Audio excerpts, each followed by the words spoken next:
model belajar yang banyak dikaitkan dengan John Dewey, ya konsep beliau sendiri, orang sering menyebutnya learning by doing.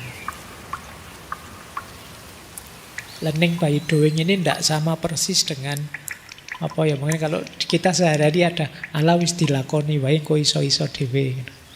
Kesannya seperti itu, tapi tidak persis begitu. Ya dilakoni saja kita dapat pengalaman sih, tapi kalau tidak ada unsur refleksinya ya tidak belajar kita. Jadi learning by doing itu bukan berarti yang kita tidak perlu baca buku, kita harus dilakoni saja, tidak begitu. Pengalaman ya, tapi untuk memahami pengalaman itu kita perlu refleksi. Mungkin di antara yang bisa membantu refleksi ya baca-baca buku juga. Perlu diberi petunjuk juga dan lain sebagainya. Jadi learning by doing itu maknanya antara lain yang pertama, kita harus ikut aktif dalam kegiatan belajar. Siswa harus berpartisipasi aktif yang belajarnya diperoleh melalui interaksi langsung dengan lingkungan, dengan kehidupan. Jadi dasarnya yang kedua itu ya, pengalaman sebagai dasar pembelajaran. Itulah learning by doing. Kalau ingin menyadarkan siswa-siswa bahwa kebersihan itu menyenangkan, ajak mereka bersih-bersih sampai ruangannya bersih misalnya, terus sadarkan mereka, nah kalau bersih gini kan enak gitu. Ini contoh sederhana seperti apa learning by doing. Kalau kalian ingin misalnya, Pak adik saya itu loh Pak kecanduan HP sampai segitunya, padahal kamu sendiri yang nyontoin. Nah, caranya gimana? Dek, ayo bareng-bareng kita 2 jam ke depan tidak usah pegang HP. Ayo mainan yang lain, apa catur, apa gitu, coba ya. Setelah itu, setelah main, sadarkan dia, no dek, tidak pegang HP kan asik juga toh. Tidak harus pegang HP, ternyata ada banyak permainan yang sama-sama asik. Ini salah satu contohnya. Bagaimana pentingnya learning by doing.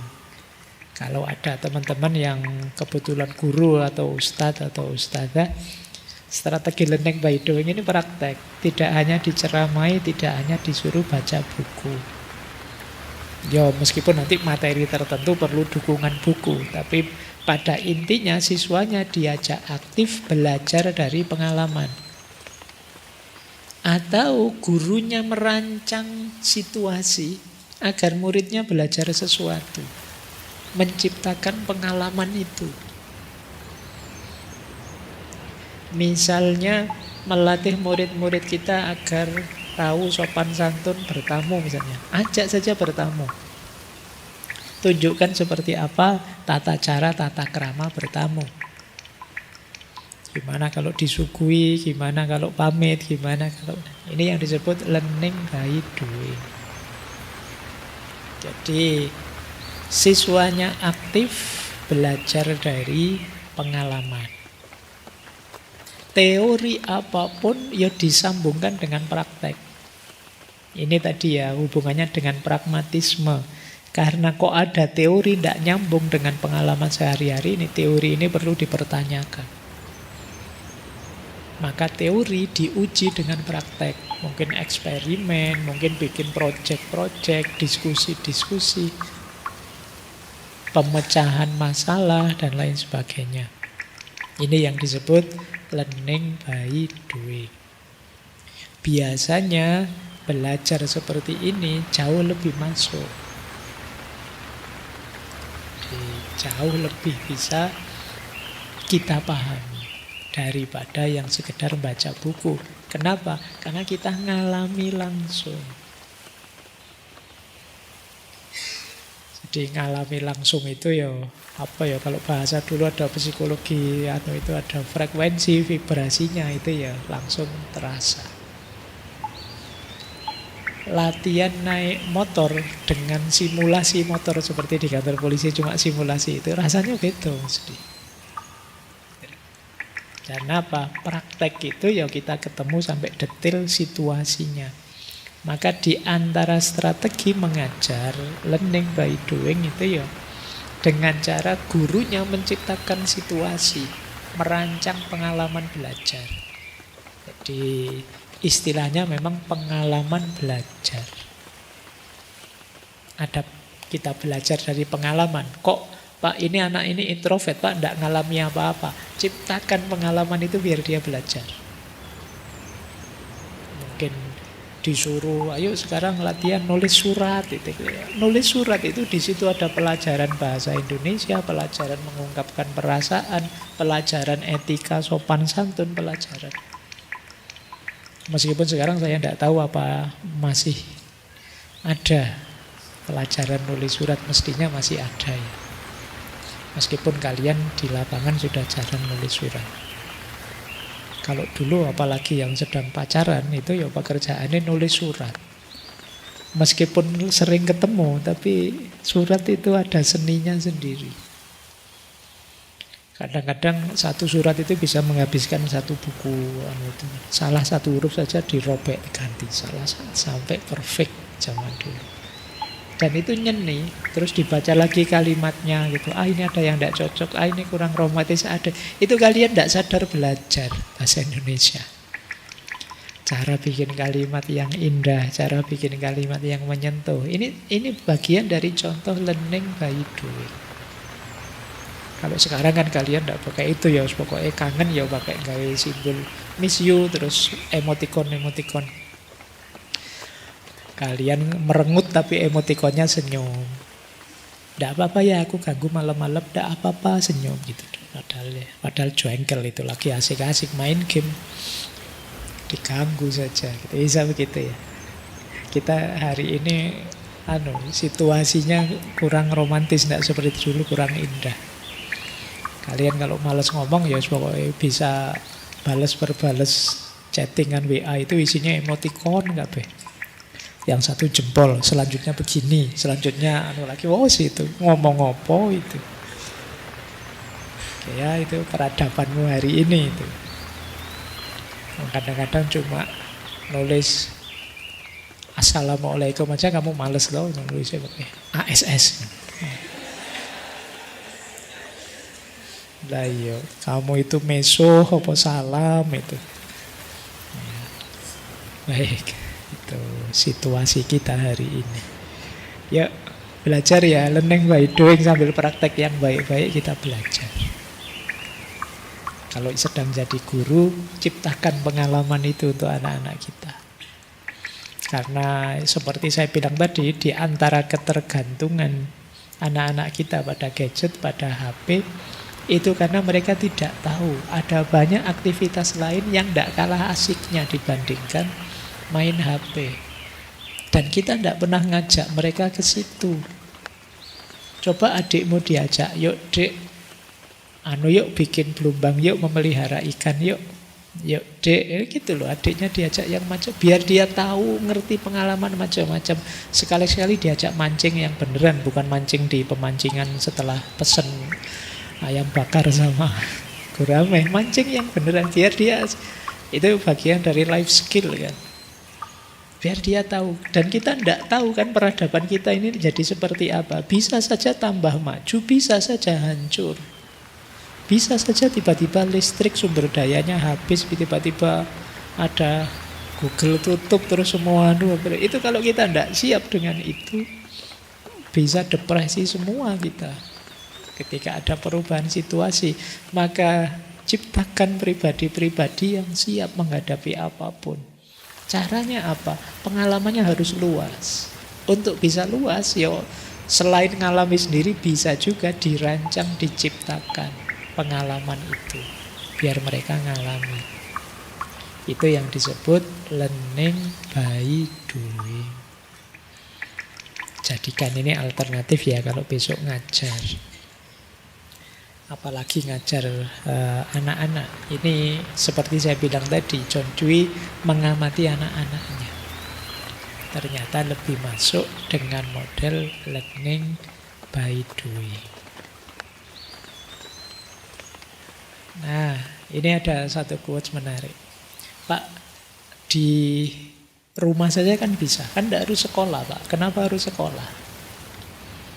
Itu satu kalimat dari beliau. The school is simply that form of community of life in which all those agencies are concentrated that will be most effective in bringing the child to share in the inherited resource of the race and to use his own powers for social ends. Oke, tidak saya ulang ya bahasa Inggrisnya, tetap kamu roaming masalahnya. Kita lihat maksudnya apa. Kita ambil highlight beberapa ya kalimatnya. Yang pertama, kenapa harus sekolah? Karena sekolah itu hakikatnya community of life, community life. Jangan dikira sekolah itu sesuatu yang terpisah dari hidup ini, yang terpisah dari masyarakat. Sekolah itu juga bentuk kehidupan sosial. Bagian dari pengalaman hidup. Dari kalimat pertama ini sederhananya, ya kalau orang tidak sekolah, dia tidak mengalami pengalaman sekolah ini. Pengalaman sekolah juga sesuatu. Ya kalian boleh sih Pak, saya belajar sendiri di rumah juga pinter kok Pak. Yang sekolah saja kadang tidak mikir misalnya. Kamu kan sering begitu. Loh enggak, sekolah itu sendiri pengalaman. Kita hidup bersama teman, bersama orang lain, secara terstruktur. Kita mengalami bagaimana rasanya belajar, rasanya diajar, membentuk mental kita untuk terbuka, dibentuk, dan lain sebagainya. Community of life. Dengan sekolah misalnya kita dilatih, tahu caranya kalau diajari, harus menerima, cara menerimanya bagaimana, ini kan penting. Cara patuh itu bagaimana, di masyarakat juga diperlukan kemampuan untuk patuh atau taat. Cara kreatif bagaimana, di situ juga diajarkan. Jadi sekolah itu community of life. Jadi bagian dari hidup itu sendiri. Jadi ya bisa kalian tidak sekolah tetap pinter, tapi pengalaman sekolah kamu tidak punya. Pengalaman sekolah itu juga kehidupan itu sendiri. Yang kedua, Pak, kalau sekedar pengalaman kan bisa saja toh Pak, diatur-atur, dirancang-rancang. Iya, tapi di sekolah agencies are concentrated. Semua agennya, semua unsurnya ngumpul. Di sekolah ada guru, ada kurikulum, ada lingkungan belajar, ada. Jadi unsurnya lengkap kalau di sekolah. Kalau di rumah atau kalian merancang sendiri mungkin tidak selengkap itu. Jadi agencies are concentrated. Baik, itu alasan kedua. Alasan ketiga, inherited resource of the race. Sekolah itu biasanya sifatnya komunal. Di sekolah, apakah itu sekolah swasta atau negeri, negara atau swadaya masyarakat, di situ ada ideal mewariskan budaya dan intelektual. Jadi sekolah memudahkan anak mengakses warisan-warisan budaya intelektual dari generasi sebelumnya. Seni, bahasa, moral, teknologi, dan lain sebagainya. Yang dari situ dia bisa menghargai capaian masa lalu untuk membangun masa depan. Yang ketiga, yang keempat, kenapa harus sekolah? Use his own powers for social ends. Mengembangkan kekuatannya sendiri, potensinya sendiri demi kebaikan sosial. Di sekolah, anak dididik tidak hanya berkembang jadi lebih hebat, lebih pintar, dan lain sebagainya. Tapi juga dididik sebagai pribadi yang kontributif terhadap masyarakat. Jadi pribadi yang sadar sosial. Ini yang sulit didapat kalau kalian belajar sendiri-sendiri. Jadi di sekolah nanti, ya tentu saja sekolah yang ideal ya, seperti yang dirancang oleh John Dewey ini, Kita juga dilatih untuk jadi manusia yang tahan hidup dengan orang lain, tahan berbeda, mau menerima yang beragam. Itu di sekolah adanya. Kalau kalian belajar sendiri agak sulit. Karena belajar sendiri kan individual. Kalau di sekolah berkelompok, sosial. Jadi ini ya kalau ada yang tanya kenapa harus sekolah. Cuma ini jawabannya John Dewey ya, bukan dari saya. Karena kadang-kadang di rekaman itu terus dipotong-potong, kelihatannya saya hebat sekali. Bisa ngomong macam-macam loh. Wong itu saya coba ngutipi tokoh-tokoh seperti ini. Jadi semoga kalian tidak tertipu ya. Oke, kita lanjutkan. Jadi John Dewey ini pernah mendirikan sendiri namanya Experimental School tahun 1896 untuk anak-anak usia 45 tahun, itu mungkin PAUD TK ya, sampai 13 tahun lulus SD lah. Coba lihat kurikulumnya, unik dia. Anak-anak 45 tahun itu diajak masak, jahit, mungkin main-main pertukangan apa gitu. Itu tidak terbayangkan ya. Jadi lebih makanya tadi learning by doing. Umur 6 tahun diajak nanam pohon, nanam gandum, apa nanam apalah kalau di sini nanam-nanam, terus hasilnya dijual ke pasar. Bayangannya John Dewey loh, menjual ke pasar itu kan punya skill, juga perlu matematika.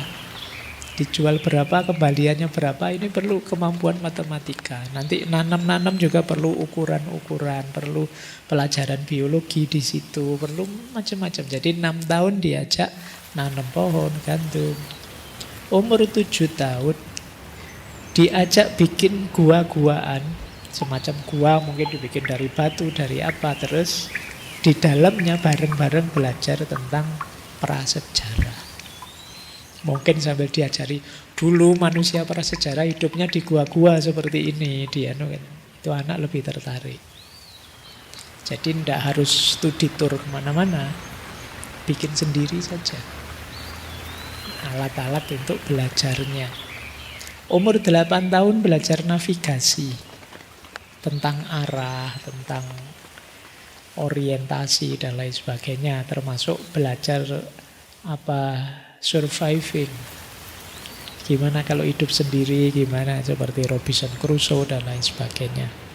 Umur 9 tahun, sekitar kelas 3 SD, baru belajar sejarah, tapi sejarah lokal dan juga geografi. Umur 10 tahun belajar sejarah era kolonial. Mungkin ini maksudnya sejarah yang lebih global. 11-12 tahun mulai belajar tentang pengalaman anatomik, tentang struktur tubuhnya, biologi, ekonomi, politik sedikit dikenalkan, termasuk contohnya fotografi juga dikenalkan. Umur 13 tahun mereka bisa membangun klub debat sendiri. Ini untuk critical thinking-nya. Oh, itu bisa dibayangkan ya, lulusannya sekolah experimental school ini. Jadi anak yang mandiri sudah mereka. Beraktivitas sendiri, bisa berpikirnya ya jalan. Kata John Dewey, anak pergi ke sekolah untuk membuat sesuatu. Memasak, menjahit, mengolah kayu, dan membuat perkakas melalui tindakan konstruksi sederhana. Dan dalam konteks ini, sebagai akibat dari tindakan tersebut, dia mengartikulasikan pelajaran membaca, menulis, dan kalkulus. Masak misalnya kan ya perlu nanti baca buku resepnya. Berapa kilo ini, kemudian berapa, itu kan juga belajar. Baik, ini contoh ya, aktivitas learning by doing di experimental school-nya John Dewey. Silakan kalian bikin. Cuma saya tidak tahu kalau kalian ikut sekolah ini lulus apa enggak. Iya. Waduh, padahal itu umur 8 tahun sudah belajar navigasi. Kalian disuruh nyebut Tenggara itu mana, Barat Daya itu mana, ya masih nggak paham, kok wolak-walik. Baik ya, oke ini contoh. Yo kita mungkin punya konteks sendiri yang bisa bikin kurikulum kita sendiri. Ini versi beliau. Oke, itu filosofi pendidikannya John Dewey. Sekarang mulai tema utamanya, peran guru. Tapi kan dari uraian tadi sekarang lebih agak jelas ya. Seperti apa pendidikan, berarti guru ya tidak jauh-jauh dari situ perannya. Kata John Dewey, guru adalah utusan Tuhan yang sebenarnya dan pengantar ke kerajaan Allah yang sejati. Ia bukan seorang taskmaster. Saya tidak tahu ini mungkin istilah yang diambil untuk kemarin kan ada superhero itu. Melainkan seorang pembimbing dan penolong. Jadi guru adalah utusan Tuhan, teacher is the prophet of true God and the user in of the true kingdom of God. He is not a taskmaster but a guide and helper. Jadi guru itu bukan tukang memberi tugas. Jadi kalau guru hanya tukang memberi tugas, muridmu kalau kalian datang mesti enggan. Wah, gurunya masuk, tugas ini mesti. PR ini mesti. Jadi kamu jadi pribadi yang dienggani kalau tidak dibenci. Jadilah seorang pembimbing dan penolong. Untuk tahu bisa membimbing mereka, kalian harus tahu siapa dan apa mereka. Mereka punya tujuan apa, mereka ingin apa. Disitulah kalian hadir, bimbing dan nolong. Kalau kalian tidak kenal mereka, tidak tahu apa yang mereka inginkan, ya kalian mau menolong apanya. Jadi jadilah seorang pembimbing dan penolong. Makanya kata John Dewey, the teacher's business is to identify the needs and capacities of students and to guide their development accordingly. Jadi tugas guru itu mengidentifikasi kebutuhan dan kapasitas siswa, lalu membimbing perkembangan mereka sesuai dengan kebutuhan dan kapasitas tersebut. Jadi tugasnya guru ya pertama kenali mereka. Jangan ujuk-ujuk masuk langsung dikte, ujuk-ujuk masuk langsung ngasih tugas. Dekatlah dengan mereka, kenali mereka, pahami level mereka. Setelah itu, bimbing mereka untuk berkembang. Itulah teacher's business. Jadi, bisnisnya guru, tugasnya guru itu. Konkretnya, ini loh, banyak orang bilang, guru itu hakikatnya adalah fasilitator yang memfasilitasi, menjembatani murid-murid siswa-siswa mencapai tujuannya. Apa sih guru sebagai fasilitator itu? Yang pertama, guru itu bimbing, bukan pemilik, bukan penguasa mereka. Makanya Ki Hajar punya istilah tutwuri handayani atau ingarso sumtulodo atau ing madya mangun karso. Kalau di depan beri teladan, kalau di tengah buat kreativitas untuk mengupgrade mereka. Kalau kita di belakang, biarkan mereka berkembang, kita memberdayakan dari belakang. Kita itu tugasnya bimbing. Yang kedua, tugas kita apa? Menciptakan lingkungan belajar yang mendukung.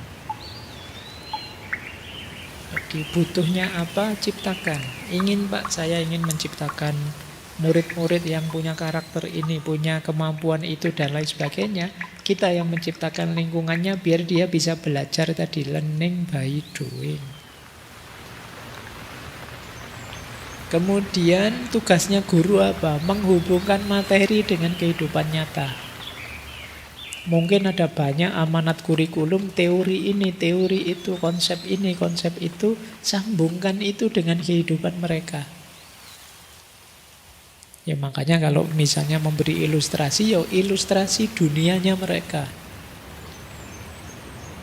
Kalau mereka sukanya main HP, ya kasih contoh yang berhubungan dengan HP. Biar mereka nyambung dengan dunianya. Suka main kelereng, ya kasih contoh yang berhubungan dengan kelereng. Kenapa sih Pak Faiz kalau ngaji filsafat contohnya sering anak kuliah, anak pacaran? Ya itu karena saya tahu duniamu seputar itu. Makanya tidak usah kaget. Biasa saja sih karena kalau audiennya simba-simba yang sudah sepuh-sepuh, ya saya mengilustrasikan ketika zaman pacaran itu mereka paling cengengah-cengengah saja. Tidak seperti kalian, kalau saya ngomong pacaran kamu langsung wow gitu. Kalau saya bilang kamu yang terancam DO, kamu langsung tergerak. Tapi yo kalau audiennya anak-anak kecil TK PAUD saya ngomong begitu, ya wassalam. Tidak akan paham mereka. Mungkin saya pernah cerita itu, saya pernah satu pengalaman salah audien. Jadi satu ketika ada kajian, saya diundang, yang undang mahasiswa. Saya tanya, ini audiennya anak-anak muda toh? Iya Pak, anak-anak muda. Saya membayangkan anak muda itu mahasiswa. Begitu saya nyampe di masjidnya, isinya anak TK dan PAUD semua.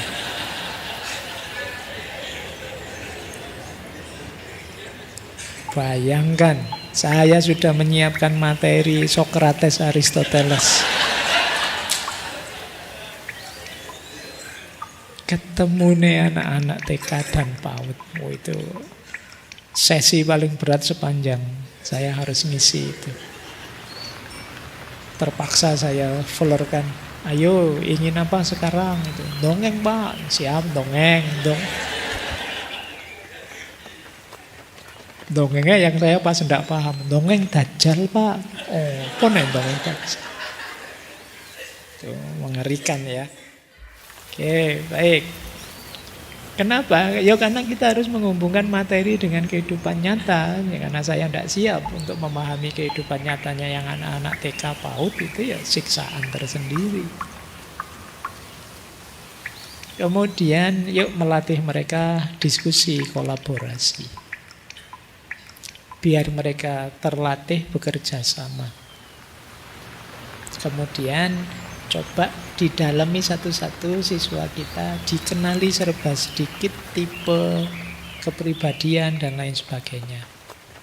Dalam rangka menyesuaikan dengan kebutuhan mereka. Harus kita sadari level intelektual mereka mungkin beda, level emosionalnya beda. Gaya hidup di rumahnya masing-masing beda, itu harus sedikit-sedikit kita kenali. Sehingga kita mudah untuk mengupgrade-nya. Kata John Dewey, berikan siswa sesuatu untuk dilakukan, bukan hanya sesuatu untuk dipelajari. Di mana tindakan tersebut akan membuat dia berpikir, dan itulah hasil belajar secara alami. Biarkan dia melakukan sesuatu dan dia belajar dari situ. Itulah yang tadi kita sebut learning by doing, dan itu lebih alami. Terus beliau bilang, saya percaya bahwa peran dan tugas guru di sekolah adalah menyediakan kondisi yang memungkinkan terjadinya pertumbuhan. Jadi seperti tadi ya, kita ini fasilitator, ciptakan situasi yang membuat mereka belajar, mengalami, kemudian tumbuh. Tugasnya itu sebenarnya. Jadi kita itu kayak orang yang menyediakan jalan, biarkan mereka berputar sendiri. Kita siapkan airnya, biarkan mereka berenang. Kita siapkan lapangannya, biarkan mereka sepak bola.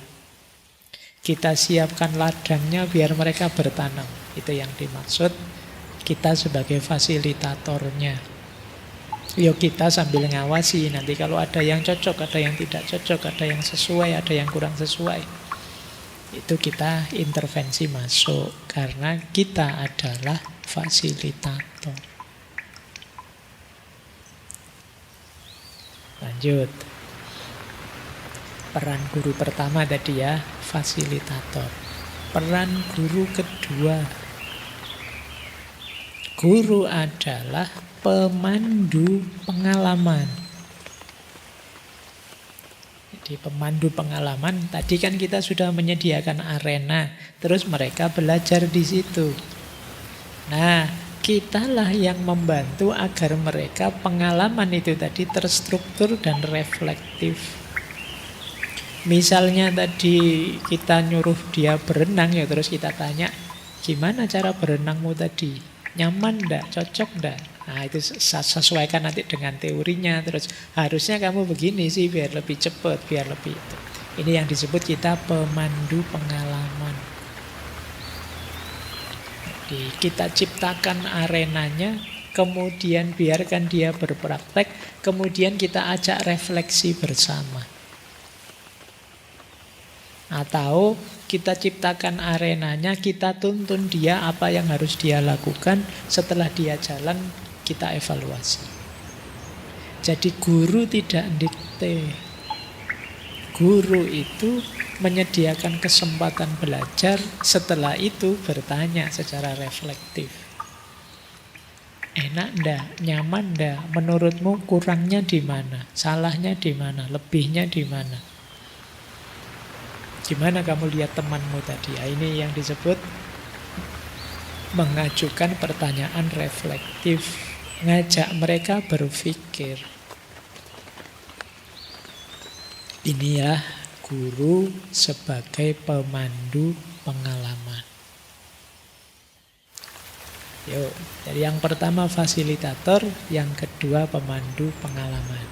Kata John Dewey, guru tidak berada di sekolah untuk memaksakan ide-ide tertentu atau membentuk kebiasaan-kebiasaan tertentu pada anak. Tetapi sebagai anggota masyarakat, guru hadir untuk memilih pengaruh-pengaruh yang akan mempengaruhi anak dan membantunya dalam menanggapi pengaruh-pengaruh tersebut dengan tepat. Jadi sebelum membuat kurikulum, membuat materi pembelajaran untuk mereka, coba dibayangkan dunia mereka, pengalaman-pengalaman yang akan mereka hadapi dalam kehidupan nyata, kemudian apa yang ideal yang harus mereka lakukan, apa yang harus mereka bisa untuk menyikapi pengalaman-pengalaman itu. Disitulah tema pembelajaran, disitulah rancangan kurikulum kita buat. Jadi tidak diawali dari pikiran kita, mana penting, mana tidak penting, tidak begitu. Tapi diawali dari lapangan. Apa yang mereka butuhkan, disitulah kita merancang materi, kita merancang kurikulum. Jadi guru hadir untuk memilih pengaruh yang akan mempengaruhi anak dan membantunya menanggapi pengaruh tersebut dengan cepat. Misalnya tadi kita tahu sih, wah anak-anak hari ini itu tantangan beratnya gadget. Masukkan itu sebagai bagian dari materi pembelajaran. Bagaimana merespon gadget, bagaimana menyikapi gadget, dan lain sebagainya. Latih mereka bisa menanggapi persoalan. Kata John Dewey, we only think when we are confronted with problems. Orang itu berpikir ketika berhadapan dengan masalah. Kenapa sih tadi harus learning by doing? Dengan masuk ke pengalaman langsung, di situ kita ketemu masalah-masalah. Dan orang itu ketika dihadapkan masalah, pikirannya berputar, jalan. Kalau sekedar diceramahi mungkin ya dipahami, diingat-ingat, mentok dihafalkan. Pikiran tidak beroperasi, hanya terbuka, menerima, mungkin hafal gitu aja. Tapi begitu dihadapkan dengan masalah-masalah, mulai pikiran mencari solusi, mencari jawaban. Itulah gunanya learning by doing tadi. Begitu masuk ke lapangan, dalam pengalaman, itu mesti banyak ketemu masalah-masalah. Saat itulah pikiran jalan. Jadi kalian jangan merasa senang bahwa hidup saya lancar saja Pak, tidak ada masalah sama sekali. Tidak ada masalah berarti kamu tidak mikir. Padahal pikiran itu ya harus tajam, karena pikiran itu jalan ketika ada masalah-masalah. Jangan ilfil dengan masalah, jangan gentar dengan masalah. Masalah akan mendewasakan kita. Pengalaman di lapangan akan membuat kita lebih matang. Bayangkan kalau budaya ini sudah kita lakukan sejak kecil. Jadi jangan terlalu menjauhi masalah. Kadang-kadang dengan menyelesaikan masalah kita jadi lebih kuat. Kadang-kadang kan kita gentar kalau ada nanti begini Pak, nanti begitu Pak. Sudah jalani saja. Lama-lama yang semula jadi masalah bisa sudah tidak masalah lagi. Kenapa? Kita sudah mengatasinya. Jadi kalian misalnya mau maju judul seminar, proposal, ujian misalnya. Itu kan kadang bolak-balik, maju enggak ya, ini sudah bagus. Tanya kamu bingung, sudahlah maju saja. Nah, ketika diuji dibantai habis-habisan, tapi kan selesai. Kamu merasa, lega sekarang sudah seminar meskipun revisi 100% misalnya. Tapi sekarang kamu tangguh. Proses selanjutnya kan sudah bukan proposal lagi, tapi revisi proposal. Sudah naik satu level kamu kan, itu loh. Jadi we only think when we are confronted with problems. Latihannya. Meskipun tidak kemudian, wah ini saya harus cari-cari masalah, ini ya tidak begitu. Hidup saja nanti mesti ketemu banyak masalah kok. Asal kamu jeli, ada banyak masalah di sekitarmu. Syukur-syukur kamu bisa, wong sekedar tadi masuk ke sini kamu mau naruh sandalmu. Ini sandal di mana ya? Nanti khawatir hilang, nanti kalau pulangnya agak telat bisa tidak ada di depan. Terus kamu nyari solusinya kan, mungkin kamu sisipkan di mana, kamu taruh di mana, kamu bawa kresek dibawa masuk. Ini kan solusi dari masalah. Pikiranmu jalan. Wah ini telat ini, tidak dapat tempat duduk favorit ini, tidak kebagian minum ini. Kan kamu terus mikir, wah ini mesti telat tidak kebagian, kalau gitu beli minum dulu sajalah. Ini kan solusi. Ketika ada masalah pikiranmu jalan. Ya, jadi ini yang kita jadikan permis untuk memasukkan materi, untuk mengajari anak-anak didik kita. Terus peran guru yang ketiga, kalau ini sudah banyak dijelaskan ya mungkin di banyak teori, yaitu guru itu membentuk karakter. Ya, ini berhubungan dengan moral. Caranya gimana guru itu membentuk karakter siswanya? Yang pertama, ini seperti learning by doing tadi, ciptakan situasi yang mereka bisa mengalami, merasakan atau merefleksikan nilai-nilai moral. Mungkin ada siswanya yang berkelahi misalnya, jadikan ini momen untuk belajar dan saling belajar. Coba sekarang kamu berkelahi, yang tadi berkelahi sekarang rasanya tidak enak toh sama temannya, menyesal toh tadi mukul padahal kemarin akrab, kemarin senang. Ini namanya learning by doing, untuk membentuk karakter. Yuk saling minta maaf yuk. Nah setelah minta maaf lebih lega kan, sekarang bisa sama-sama senyum. Inilah dia cara pertama. Cara kedua, teladankan langsung moral itu. Ya diakui atau tidak, kita ini panutan mereka. Kalau ingin mereka jujur, kalau ingin mereka murah senyum, kalau ingin mereka bicara apa adanya, tulus dan lain sebagainya, teladankan itu. Yang ketiga, bisa juga dengan cara didorong, diajarkan, atau ditumbuhkan. Tumbuhkan itu melalui pembiasaan, latihan. Diajarkan ya dikasih tahu, tapi ini tahu saja kadang kurang efektif kalau tidak didorong dan ditumbuhkan. Coba dilatih juga siswa itu untuk merefleksikan tindakan mereka. Kok tiba-tiba ada yang curang ya, terus diajak ngobrol. Ayo, menurutmu curang itu baik enggak? Kemudian kamu berpikir nanti ada temanmu yang jujur, yang kemudian dia rugi karena kamunya curang. Apa kamu tega sama temanmu? Kayak gini melatih dia berpikir kritis. Itu kan haknya temanmu, kok kamu yang ngambil. Ini ngajak dia berpikir kritis. Pikirannya jalan. Nah, terus kalau untuk yang moral sosial, ajak dia terjun langsung ke masyarakat. Ketemu langsung mereka, diajari sopan santun, unggah-ungguh di depan orang-orang tua. Diajak berkunjung ke tetangga-tetangga sekitar sekolah misalnya. Tidak harus nyewa bis jauh-jauh kemana, sudah sekitar-sekitar rumah saja. Untuk melatih mereka sopan santun, unggah-ungguh, ngomong sama orang tua harus bagaimana, dan lain sebagainya. Ini yang disebut gurulah yang membentuk karakter.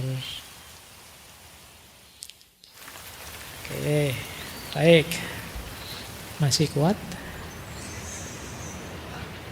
Ini materinya anak kampus ya malam hari ini. Kita lanjutkan. Ini masih belum ketemu gongnya. Ya wis, ini langsung digongi saja terakhir. Belum ya? Masih panjang. The aim of education is to enable individuals to continue their education. Ini menarik. Pak, serumit itu tadi, pada akhirnya tujuannya kemana? Tujuan pendidikan itu untuk membuka kemungkinan seorang individu melanjutkan pendidikannya. Jadi tujuan pendidikan, kata John Dewey, menciptakan individu yang mampu belajar mandiri, berpikir kritis, mengevaluasi dirinya dan mengembangkan dirinya. Jadi tujuan puncaknya belajar adalah kesediaan dia untuk terus belajar. Tujuan pendidikan itu bukan hasil akhir pendidikan itu apa, tapi pendidikan yang berkelanjutan. Ini kalimatnya filosofis. Jadi pendidikan yang baik adalah pendidikan yang membekali kita dengan kemampuan, minat, sikap untuk terus belajar sepanjang hayat. Pendidikan harus menanamkan kecintaan terhadap belajar, bukan sekedar memberi informasi yang nanti ditanyakan waktu ujian.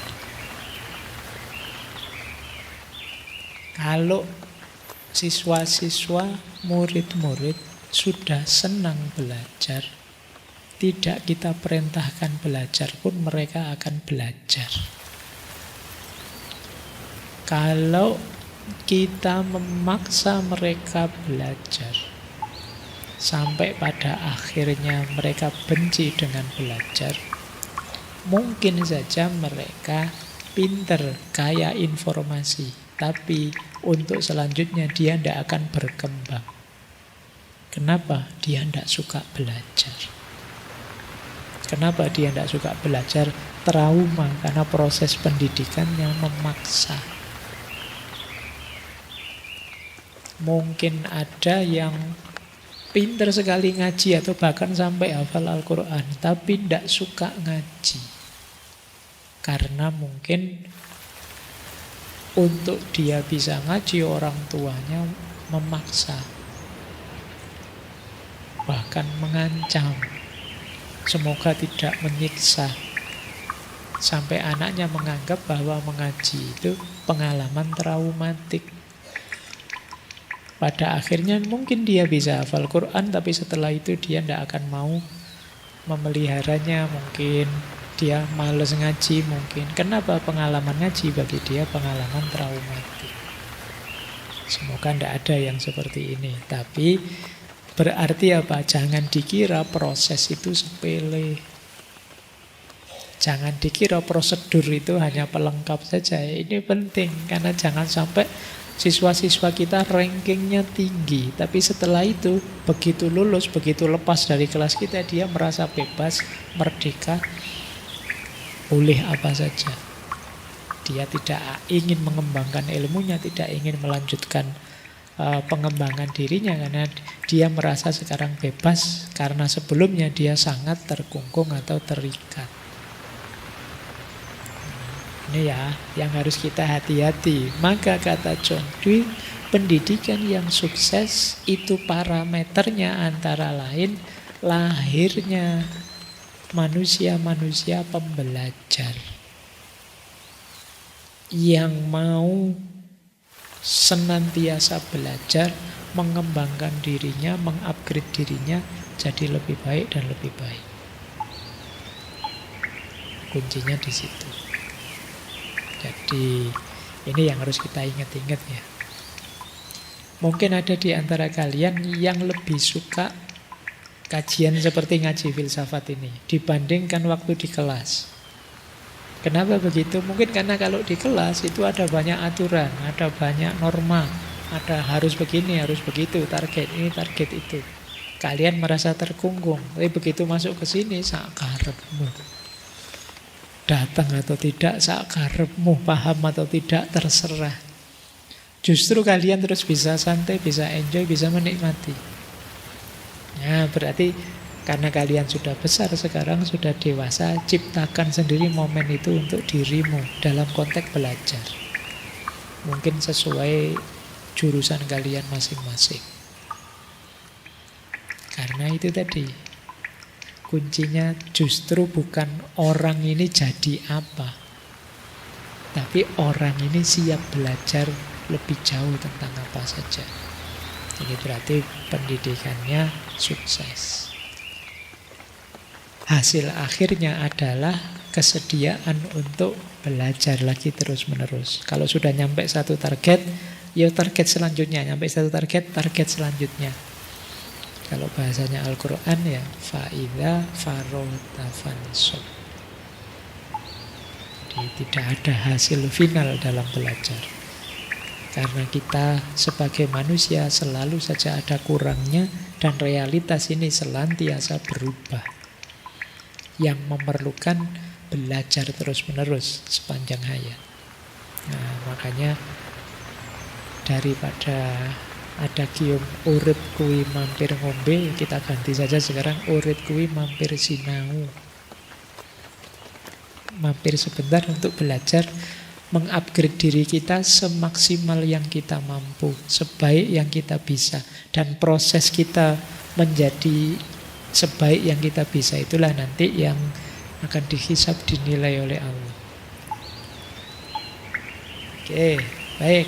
Nah, setelah ini ada beberapa quotes tambahan. Materinya finalnya di sini. Ambil nafas dulu tadi.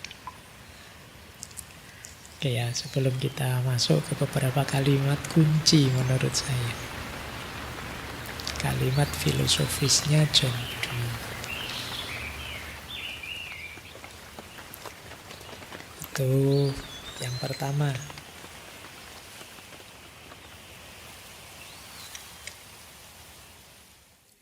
Without some goals and some effort to reach it, no man can live.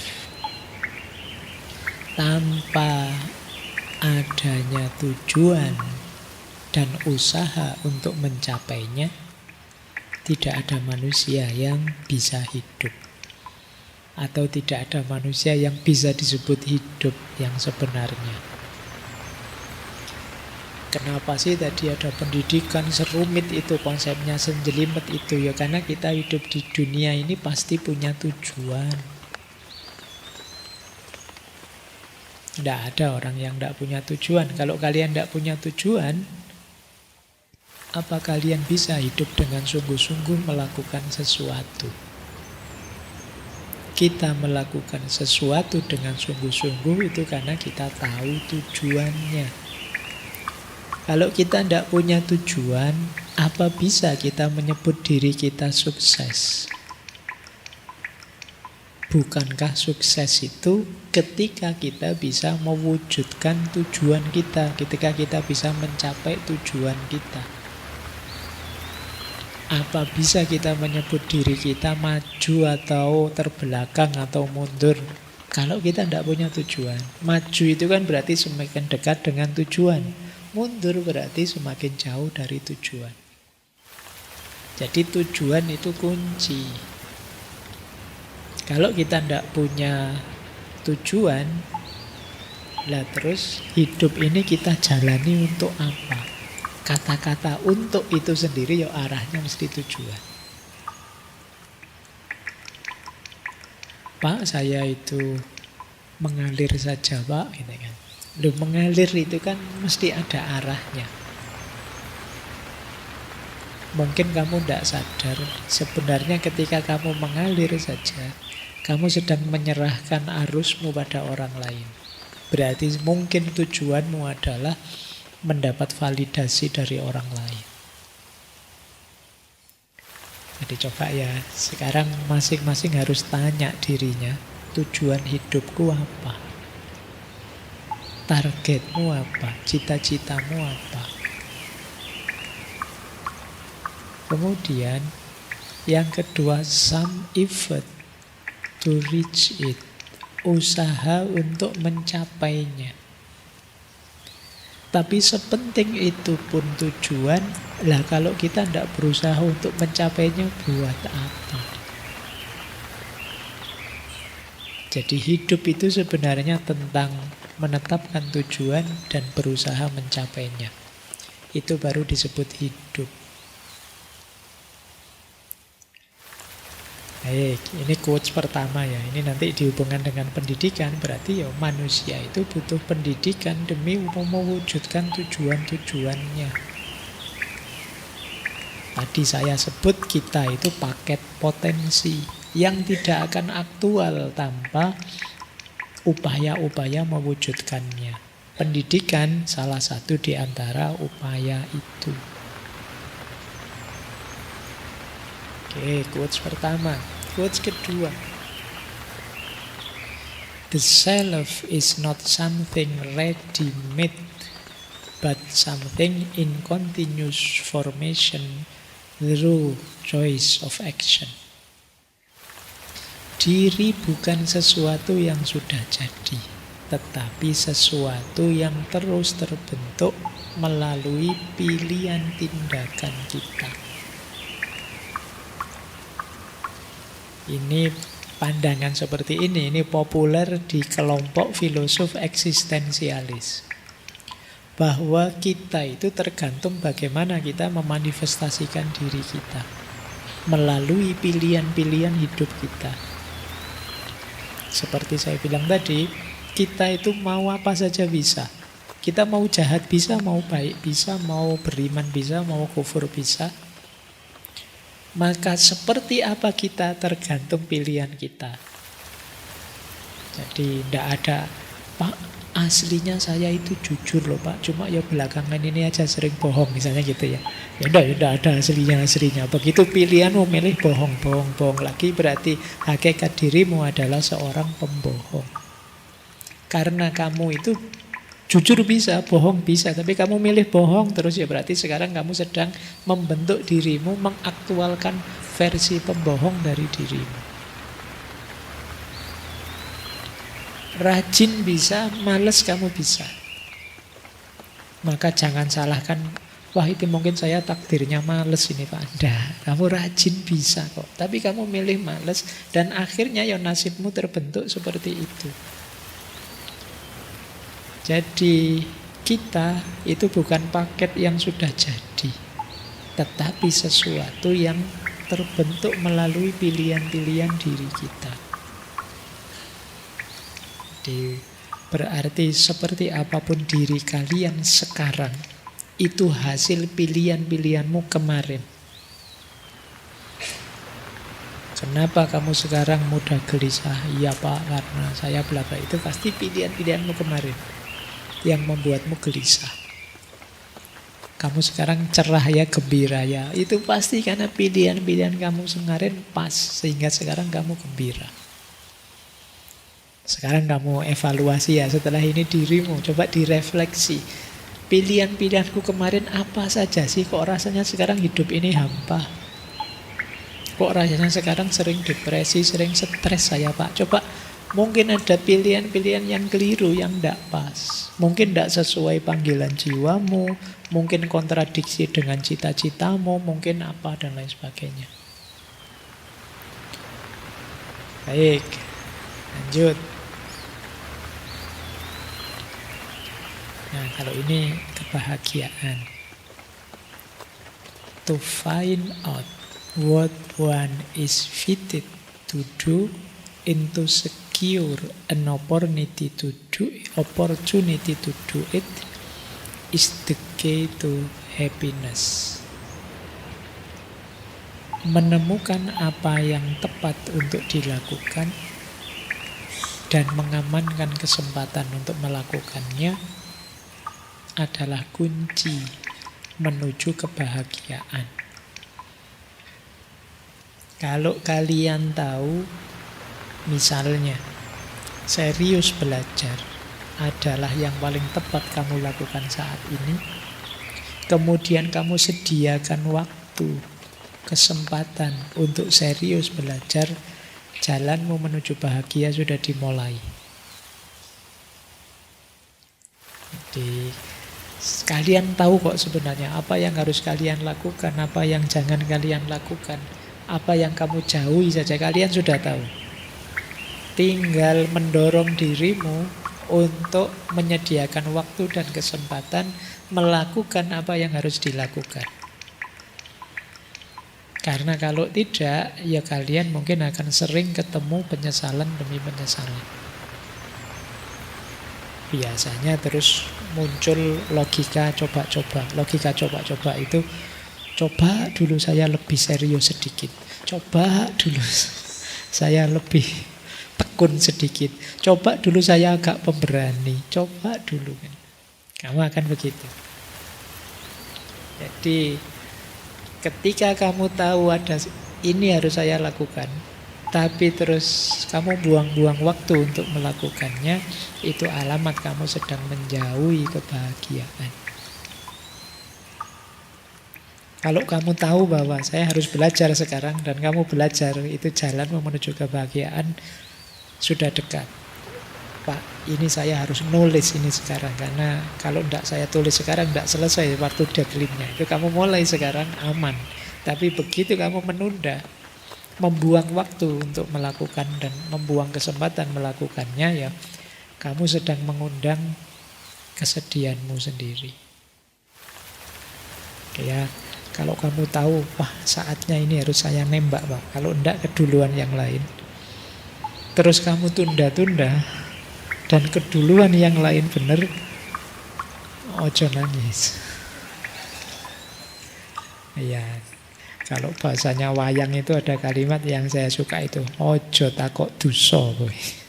Ojo takok dosa itu sama kayak ojo nangis tadi.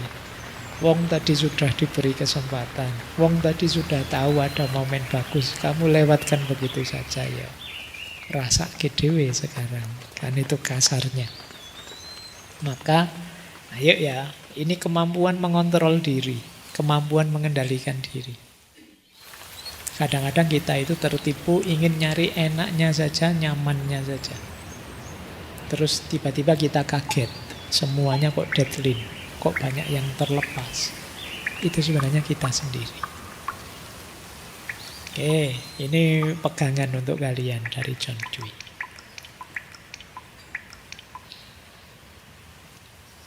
Ini nyinggung saya. Kayak tadi ya, batu asa. Ini batu asa versinya John Dewey. Just as flower, which seems beautiful and has color but no perfume.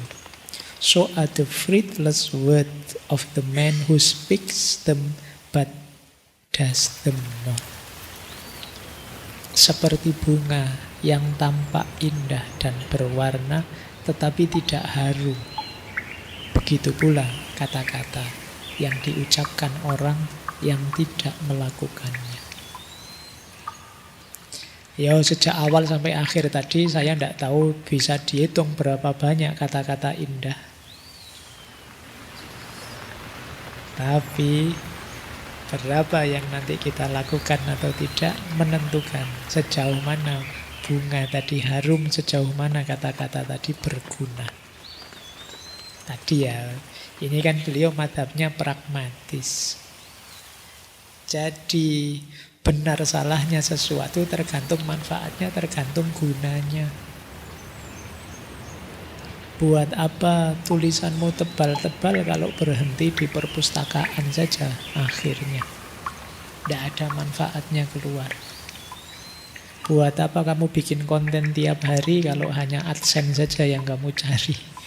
Bukan kemanfaatan praktisnya. Itu sederhananya itu sih.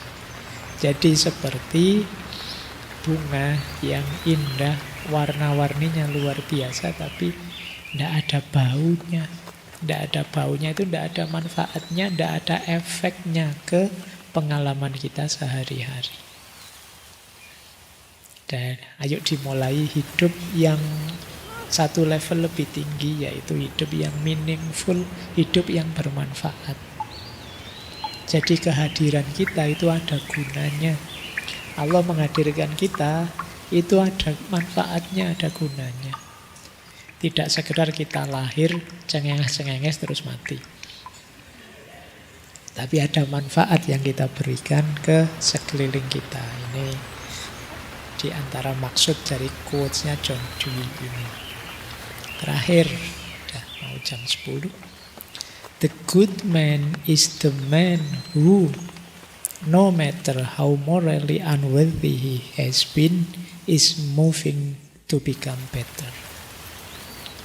Orang baik adalah orang yang meskipun begitu buruk moralitasnya sebelumnya, terus berusaha menjadi lebih baik. Jadi orang baik itu bukan orang yang sudah baik. Orang baik itu orang yang berusaha menjadi lebih baik. Kenapa begitu? Ya kalau kalimatmu bahwa sudah baik itu menunjukkan bahwa orang ini sudah final. Pasti baik, padahal tidak begitu. Kan kita punya rumus, tidak ada orang yang sempurna. Bahkan kebaikan pun ada konteksnya, ada momennya. Kalau ruang dan waktunya tidak pas, yang semula baik bisa saja berbalik jadi bencana, jadi masalah. Oleh karena itu, jadilah orang yang berusaha lebih baik. Bukan orang yang merasa dirinya sudah baik. Begitu kamu merasa sudah, kamu akan mandek, berhenti. Tidak ingin berkembang lagi. Wong sudah baik. Maka orang baik itu bukan orang yang merasa dirinya sudah baik, tapi orang yang berusaha menjadi lebih baik, seburuk apapun kondisi dia sebelumnya. Maka kan ada itu hadisnya yang bunyinya bahwa Muslim yang baik itu yang yaumuhu khairun min amsihi. Hari ini lebih baik dari kemarin. Entah seperti apa kemarin itu, tapi sekarang lebih baik. Itu berarti orangnya ini orang yang beruntung. Kalian juga semoga begitu. Jadilah orang yang senantiasa lebih baik. Wah berat ya Pak? Enggak. Kalau kalian mau, kalian akan bisa jadi lebih baik, lebih baik. Ini kan sebenarnya tergantung durasi waktunya. Ya tidak dibayangkan tiap detik saya lebih baik Pak, ya kemantepan. Ya mungkin Pak semester kemarin itu IP saya meningkat. Ini kan lebih baik namanya. Pak, minggu lalu saya tidak ada puasa Senin Kemis ya Pak, sekarang ada Pak, misalnya. Ini lebih baik. Atau tahun lalu Pak, saya pernah loh sholat tahajud, sekarang saya tahajudnya lebih panjang dari tahun lalu, misalnya. Ini lebih baik, padahal itu tahunan. Tapi pastikan hidup kita lebih baik. Jangan lupa hidup kita ini multidimensi kok. Dalam banyak hal. Pak, kalau saya ibadah flat saja sama, tapi urusan sosial saya meningkat Pak. Kemarin kalau saya nyemplungi kotak di masjid itu 1.000, sekarang 1.500. Loh, tapi kan lumayan meningkat. Tahun depan 2.000. Ya, kalian yang tahu, ada banyak sisi yang bisa di-upgrade dalam hidup kita. Mungkin ilmu. Saya lumayan Pak sekarang ngerti apa, mungkin skill. Mungkin sahabat, mungkin teman, apa saja bisa kita tingkatkan. Jadi untuk kebaikan tidak pernah ada kata sudah. Senantiasa ada momen, ada kesempatan untuk jadi lebih. Maka jadilah orang baik, dalam arti orang baik adalah orang yang senantiasa berusaha jadi lebih baik. Oke, saya kira itu ya teman-teman malam hari ini. Wawasan-wawasan dari filosof Amerika pragmatis John Dewey, khususnya tentang pendidikan dan peran guru. Mungkin berguna bagi teman-teman semua saja, tidak hanya yang secara formalnya guru, tapi untuk kita semua, karena insya Allah kita semua nanti adalah guru minimal untuk anak-anak kita. Jadikan ini salah satu perspektif yang mungkin bisa kita rujuk saat kita mendidik anak-anak kita, generasi masa depan.